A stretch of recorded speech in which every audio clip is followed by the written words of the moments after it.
9월 21일 화요일, 오늘 우리에게 주시는 말씀은 디모데전서 1장 1절로 11절까지의 말씀입니다. 교독해서 하나님 말씀을 받도록 하겠습니다.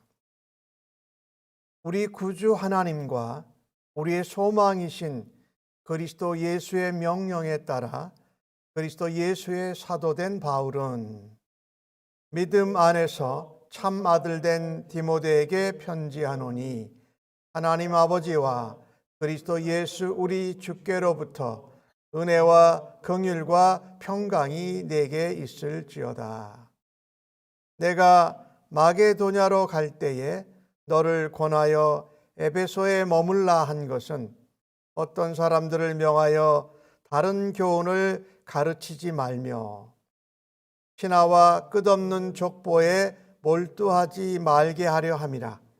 이런 것은 믿음 안에 있는 하나님의 경륜을 이름보다도 도리어 변론을 내는 것이라. 이 교훈의 목적은 성결한 양심과 성결한 마음과 선한 양심과 거짓이 없는 믿음에서 나오는 사랑이거늘, 사람들이 이에서 벗어나 헛된 말에 빠져 율법의 선생이 되려 하나 자기가 말하는 것이나 자기가 확증하는 것도 깨닫지 못하는도다. 그러나 율법은 사람이 그것을 적법하게만 쓰면 선한 것임을 우리가 아노라. 알 것은 이것이니 율법은 옳은 사람을 위하여 세운 것이 아니요 오직 불법한 자와 복종하지 아니하는 자와 경건하지 아니한 자와 죄인과 거룩하지 아니하는 자와 망령된 자와 아버지를 죽이는 자와 어머니를 죽이는 자와 살인하는 자며 음행하는 자와 남색하는 자와 인신매매를 하는 자와 거짓말하는 자와 거짓 맹세하는 자와 기타 바른 교훈을 거스리는 자를 위함이니, 이 교훈은 내게 맡기신 바 복되신 하나님의 영광의 복음을 따름이니라. 아멘. 이 디모데전서는 바울 사도가 에베소에서 목회하고 있는 디모데에게 전한 목회에 도움이 되는, 또 목회의 방향을 알려주는 그런 목회 서신입니다. 바울은 디모데를 믿음 안에서 참 아들과 같이 양육했습니다. 디모데는 이제 젊습니다. 그리고 아직 약하고 경험이 없는 초년병 목회자입니다. 그리고 사실 나이로는 디모데에게 바울에게 아들과 같은 그런 나이이기도 했습니다. 그런데 그런 디모데를 바울이 부를 때에 동역자라고 부르고 있지요. 참 감사한 일이에요. 젊고 경험이 부족한 디모데를 자기가 양육했음에도 불구하고 동역자로 부르고 있다.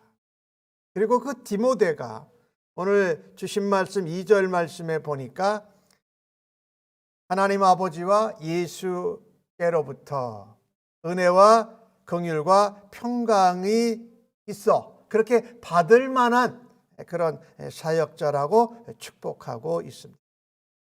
여기 긍휼이라는 이 단어는요, 우리가 구약 성경에 나오는 인애, 자비라고 하는 헤세드라는 단어입니다. 언약에 근거한 무조건적인 하나님의 사랑을 표현하고 있지요. 우리가 다른 그 젊은 사람, 경험이 부족한 일꾼, 목회자를 만났을 때 어떻게 대하면 좋을까요? 이렇게 바울처럼 믿음의 동역자요, 또 하나님의 긍휼과 은혜와 평강을 받을 만한 사람으로 바라다 볼 수 있어야 하겠습니다. 어떻게 바울이 그런 아들뻘 되고 그가 양육한 디모데를 이렇게 하나님의 동역자로 바라다 볼 수 있었느냐 하면은, 그가 하나님의 시각으로 디모데를 바라다 보았기 때문에 가능했습니다. 하나님의 시각은 연약하고 경험이 없고 부족한 사람도 불쌍히 여기고 긍휼히 여기는 하나님의 사랑으로 그 디모데를 바라다 보았다라는 것입니다. 이런 바울은 하나님이 구주가 되심을 고백합니다. 또 예수님은 우리의 소망이라고 말하고 있습니다. 디모데에게도 그 같은 구주 되신 하나님, 예수님의 소망, 그리고 성령의 도우심이 마치 자기가 사도된 것과 같이 디모데에게도 그와 같은 은혜가 임하기를 바라고 있습니다. 오늘 디모데는 에베소 교회에 이 마게도니아로 바울이 가면서 남겨놓았습니다. 머물라고 한 것이에요. 사실 이 에베소 교회는요, 그 당시에 잘못된 교훈, 다른 복음으로 어려움을 겪었던 교회입니다. 그래서 바울 사도가 디모데를 이 에베소 교회에 머물게 한 것이에요. 그래서 잘못된 교훈과 다른 복음을 전하는 자들을 경계해라. 참된 교훈과 복음으로 에베소 교회의 성도들을 먹이고 양육하라고 한 것입니다. 여기 나오는 다른 교훈은 다른 교리라고 표현할 수도 있고 다른 가짜 복음을 가르치지 못하도록 한 것입니다. 여기 다른 교훈은 그 당시 이 에베소 교회에는 율법주의자들이 들어와서 혼란을 일으켰습니다. 우리가 은혜로 그리스도로 구원받는 것이 아니라 율법을 지켜야 구원을 받는다, 이렇게 말한 것입니다. 또 다른 교훈, 다른 복음은 영지주의자들이 전한 것입니다. 육신은 악한 것이고 영은 무엇이든지 선하다라고 해서 육적으로는 막 도덕적으로 윤리적으로 범죄하면서 영적으로만 깨끗하면 된다 하면서 이 악을 행하는 그런 잘못된 교훈, 다른 복음이 이 에베소 교회에 들어왔던 거죠. 이 다른 교훈, 이 잘못된 복음은 특징이 뭐냐? 오늘 주신 말씀에 보니까 신화, 뭔가 정확하지 않지만 이렇게 신비적인 요소들이 있고, 또 하나는 뭐냐면 끝없는 족보놀이를 한다라는 겁니다. 약간 신화적인 요소나 이 족보를 계속 따지는 이 얘기는 결론만 나와요. 진정한 복음, 참된 복음과 충돌이 되는 말을 자꾸 만들어내요. 중요한 것은요, 이 다른 교훈과 이 잘못된 복음은 말장난하는 거다라고 바울이 전하고 있는 것입니다. 그래서 율법주의자들이나 이 영주의주의자들은 진정한 참된 복음이 아닌 헛된 말에 빠져가지고 율법의 선생이 되려고 하기도 하고, 자신들이 믿고 있는 육은 뭐든지 다 악하고 영적인 것만 선하다고 말하는 것을 자기들도 깨닫지 못합니다. 그리고 자기들이 확신하는 것도 어떻게 깨닫지 못하고 증명을 못한다라는 것입니다. 다른 교훈, 다른 복음은요, 말만 만들어낸다, 즉 말장난한다, 말로만 신앙생활을 하는 것이라고 표현한 것입니다. 그 말은 열매가 없는 말이니까 공허한 말입니다. 열매가 없기 때문에 잘못된 것이에요. 그래서 말을 아무리 잘해도 소모적인 말입니다. 삶에 결과가 없다라는 것이죠. 그런데 바울이 오늘 디모데를 통해서 에베소 교회에서 전하라고 한 참된 복음, 참된 바른 교훈은 무엇이 나타나느냐? 오늘 보니까 믿음 안에서 하나님의 경륜을 이룬다, 이렇게 표현합니다.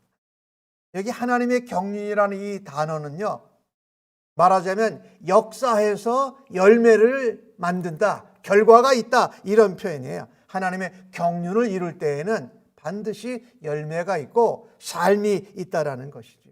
말만 하는 것이 아니라 하나님이 말씀으로 천지를 창조하셨는데 그 말씀의 결과가 이 온 우주 만물인 것처럼 하나님이 예수 그리스도를 이 땅에 보내시겠다고 약속하셨는데 예수께서 이 땅에 오시니까 죄인들이 구원받고 새로운 삶으로 새로운 사람으로 변화되는 하나님의 역사하신 일하심의 열매가 있다라는 것이죠. 말만 있는 것이 아니라 그 말에 대한 열매와 결과가 있다. 그래서요, 우리가 이 다른 교훈, 잘못된 복음과 바른 교훈, 참된 복음의 가장 큰 차이점은 뭐냐면요, 말만 있고 열매가 없는 것. 그러나 참된 복음은 말도 있고 그 하나님의 일하심으로 인한 열매와 삶의 결과가 있는 것이 다르다는 것이. 그런데 그 기준이 뭐냐? 그 구별점이 뭐냐? 오늘 본문 5절에서는 그것이 사랑이라고 말합니다. 우리가 말할 때에 나의 의를 드러내고 내 자랑을 하고 남을 힘들게 하는 말을 하는 것이 아니라 사랑의 말을 한다는 것입니다. 그리고 그 사랑으로 맺어진 열매가 있다는 것입니다. 그리스도를 보내신다고 하셨는데 그리스도께서 죄인들을 위하여 십자가에 죽으시고 부활하셔서 그것을 믿는 자들이 하나님의 백성이 되고 죄인에서 의인으로 하나님 백성으로 변화되어서 하나님의 자녀로 참된 교훈과 복음을 전하고 또 그와 같은 삶을 살아내서 그 사랑의 말에 대한 열매와 향기가 있다라는 것이지요. 그래서 이 잘못된 복음 또 참된 복음의 이 구별이 되는 기준점은 바로 사랑이다. 사랑이라고 오늘 본문 말씀이 말합니다. 그 사랑은 오늘 본문에 무엇으로 이루어졌느냐 보니까 청결한 마음, 아주 순수한 깨끗한 마음으로 이루어져 있고 그 다음에 선한 양심으로 되어 선한 양심이 이 불화살을 맞아서 썩어서 이게 제대로 작동하지 못하는 양심이 아니라 선한 양심, 바른 양심은 그것으로도 하나님을 알 수가 있다라는. 그 다음에 마지막 하나가 무엇입니까? 거짓 없는 믿음이에요. 거짓이 없고 정말 진지하고 정말 바른 믿음으로 이루어진 그 사랑으로 바른 복음과 바른 교훈을 가려낼 수 있다. 참된 복음과 거짓 복음의 구별점은 바로 사랑이라는 말이고 사랑의 말씀 그리고 그 사랑의 말씀대로 맺어진 열매, 결과, 삶이 바로 구분점이다라는 거예요. 그래서 그리스도의 복음은 바로 사랑입니다. 사랑의 말로 인한 열매와 결과, 삶이 있다. 그런데 이 사람들이 그것을 율법을 가지고 지켜야 구원을 받는다고 말하는 겁니다. 사랑으로 은혜로 구원을 받는데 율법의 다른 역할은 뭘까요? 율법으로는 어느 육체도 구원을 받을 수가 없어요. 또 율법은 우리로 하여금 죄를 깨닫게 하지요. 그래서 죄를 깨닫게 함으로 죄인을 그리스도에게로 인도하는 초등교사의 역할을 감당하는 것이 율법이에요. 율법은 옳은 자들에겐 필요 없어요. 옳지 않은 자, 불법을 향하는 자들을 위해서 그들이 불법을 저지르고 죄 가운데 있음을 깨닫게 해주는 것이지. 그런데 다른 교훈, 다른 복음을 전한 자들은 율법을 지킴으로써 뭐를 드러내려고 했을까요? 그리스도의 사랑의 약속, 그리스도의 사랑의 열매, 구원을 드러내려고 한 것이 아니라 자신의 의를 드러내고 자기를 자랑하려고 했다라는 것. 바로 이것이 어리석은 것입니다. 율법은 그리스도께로 인도하는 초등교사와 같은 역할인데 그것을 모르고 그 율법을 지키는으로 구원을 받는다고 말하고 그것을 교회의 다른 사람들에게 그것이 맞다고 가르치고 있으니 악한 것이지요. 왜? 다른 교훈, 다른 복음을 전하고 있기 때문에 악한 것이에요. 하나님의 사랑의 말씀과 사랑의 하나님의 경륜을 따라서 삶이 있고 열매가 있고 변화가 일어나야 되는데 이렇게 되면 사람들은 율법 자체가 나쁜 것이다. 율법이 잘못된 것이다 라고 생각합니다. 그런데 그렇지 않습니다. 율법은 사람이 해야 할 것과 하지 말아야 할 것을 가르쳐 줍니다. 그래서 율법은 흠이 없어요. 그런데 아무도 그 율법대로 다 행할 수 없고 지키지 못한다라는 겁니다. 율법을 지키려고 할 때 다 할 수 없으니까 소망이 없게 돼요. 그러면 무엇을 발견하게 돼요? 사랑의 약속대로 이 땅에 오신 그리스도를 만나게 된다라는 것이지요. 율법은 복음을 위해서 존재합니다. 예수 그리스도의 복음으로 예수 그리스도의 사랑으로 나아가게 하는 것이 바로 율법이라는 겁니다. 그래서 이렇게 그 용도에 적절하게 적법하게 사용되면 율법은 선하고 유익한 것이다. 그러나 그 율법 자체를 지킴으로써 의를 이루려고 하고 구원을 이루려고 하는 율법주의는 잘못된 복음이고 다른 교훈이라고 말씀하고 있는 것입니다. 바로 이 복음이 이 참된 복음이 오늘 11절에 나오는 것 같이럼 바울에게 맡겨주신 것이었습니다. 하나님의 영광의 복음이었습니다. 그것을 디모데가 전하라고 바울이 디모데를 에베소에 남겨두었던 것이지요. 예수 그리스도의 십자가의 복음, 그것은 죄인들을 위해 죽기까지 하시면서 다시 부활하신 예수님이 다시 이 땅에 오신다고 하는 것이 진정한 참된 복음이고 그 복음 안에는 사랑의 약속과 함께 사랑의 열매, 결과가 있는 하나님의 경륜을 이루는 복음을 우리가 붙들고 교회를 세우고 우리의 믿음도 하나님 앞에 견고하게 자라가기를 간절히 바라는 것입니다. 그것은 바로 사랑 때문에 그랬다. 오늘도 그리스도의 사랑의 말과 하나님의 사랑의 열매가 이루어지는 경륜을 이루는데 쓰임받는 하루가 되어지기를 주의 이름으로 간절히 축복합니다. 아멘. 하나님의 사랑의 말씀과 그 말씀이 하나님이 일하심으로 인하여 우리 안에 열매로 결과가 있게 하시는 하나님의 놀라운 은혜를 감사합니다. 복음은 사랑이기에 사랑으로 사람들을 바라다보고 세상의 잘못된 교훈과 거짓 복음을 구별하고 사랑으로 열매 맺는 삶을 오늘도 살아드리기를 간절히 원하며 기도합니다. 이 일을 하나님 오늘도 친히 이루시고 저희들을 사용하셔서 하나님의 역사를 나타내어 주시니 감사합니다. 예수님의 이름으로 기도합니다. 아멘.